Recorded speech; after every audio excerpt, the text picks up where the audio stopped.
धके चहरनिया गुरु तोहरे दुआरिया गोरबा लागतानी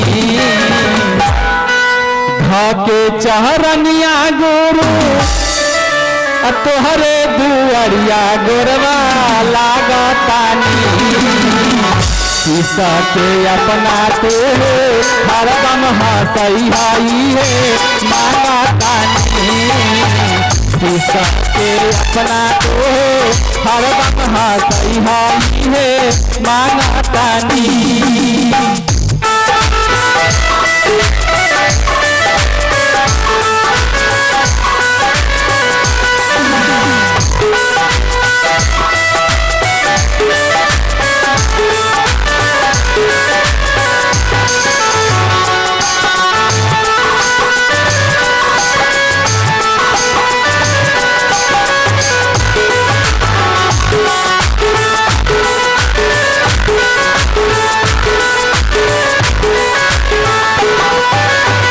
तोहरे दाया से हम हो दुनिया जहान हम घूमतानी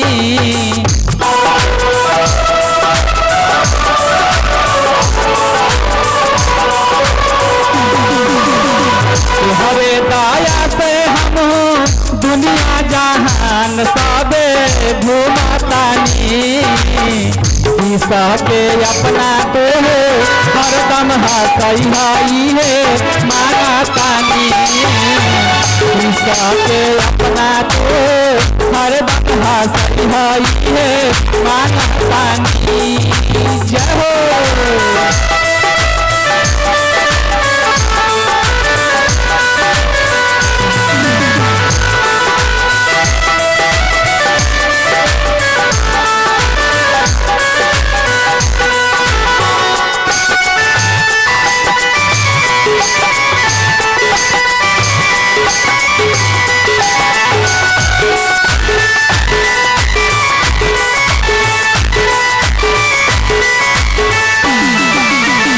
चहनी जवन पूरा कैला हमारो सपना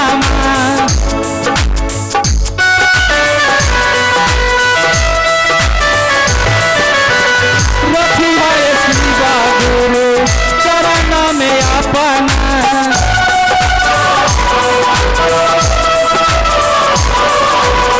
चहनी जवन पूरा कैला हमारो सपना रखिया शिवा गुरु चरण में अपना तोहरी भजनिया गाई चर्चा में रातों दिन जागतानी तोहरी भजनिया गाई चर्चा में रातों दिन जागतानी शीशा के अपना तो हरदम हसैहाई है मांगतानी शीशा के अपना तो हरदम हसैहाई है मांगतानी जय हो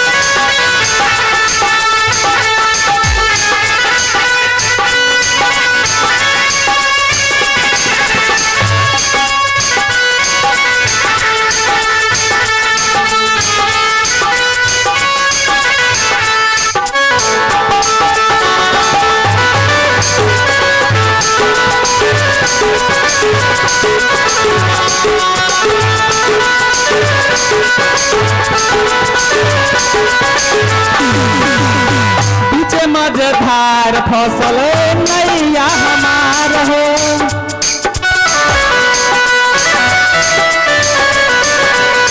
करतानी अर्जू गुरु लगा दी किनार हो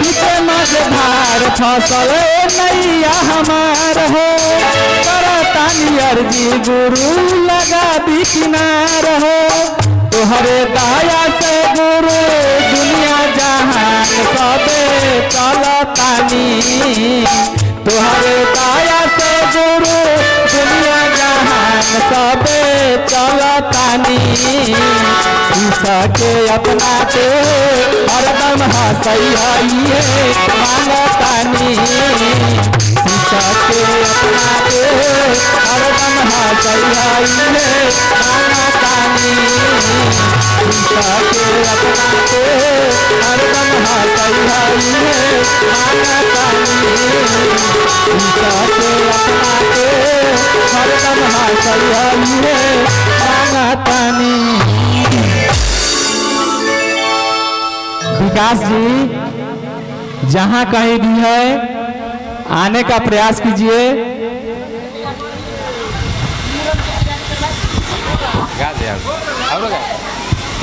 गाइएगा। हेलो, मोगन की तैयारी कीजिएगा दीदी, तैयारी हो जाएगा, इसके बाद बुलाइएगा हमको।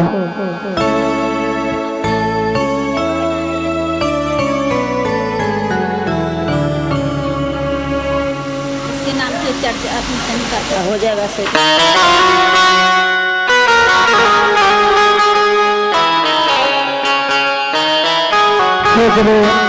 कथी नाम है हमारे नीतू गुरुबाना के मम्मी 101 रुपया दिले बारन और मने मन अपना मन्नत रख ले बारन। ये महादेव गुरु सारे गुरु भाई गुरुबाना के दुआ से उनको मन का भावना पूरा हो जाएगा। तो इसी गुरु के दरबार लगाएंगे दीदी, बहुत भावना है इनको। और देखिए हमारे विकास बुआ जहाँ कहीं भी हो मंच के निकट आने का प्रयास करेंगे। नाना आयल है, नाना से भेंट कर लीजिए भैया।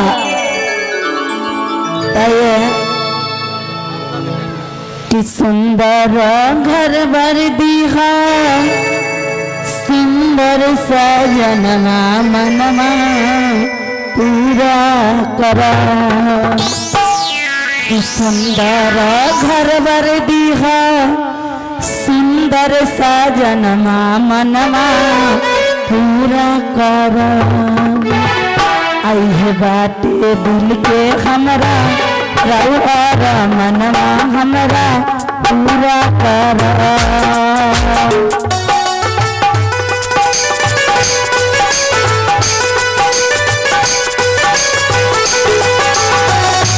बाटे दिल के हमरा मनवा हमरा पूरा करा।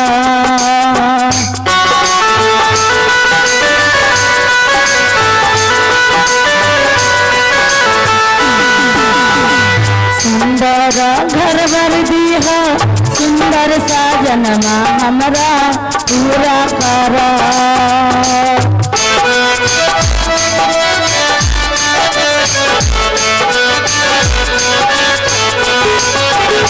सुंदर घर बर दीहा सुंदर साजनमा हमरा पूरा करा।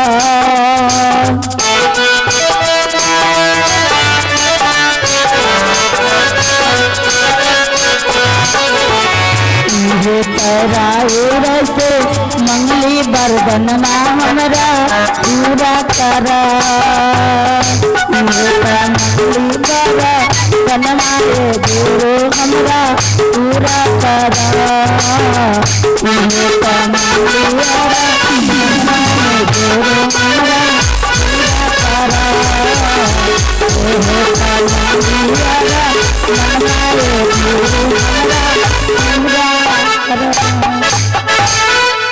विक्की भैया के भाई है ना, बहुत बहुत धन्यवाद भैया के। आइए आइए भैया मोरन की तैयारी कीजिएगा। देखिए तो तैयारी होता है कि बहुत सुंदर सा भजन है और कहते हैं क्या कि दीदी गुरु चर्चा इसमें आइए ना कि कोई भेदभाव जाति पाति इसमें नहीं देखता है और भगवान की चर्चा बहुत सुंदर सा होता है। उनका बैठिए ना।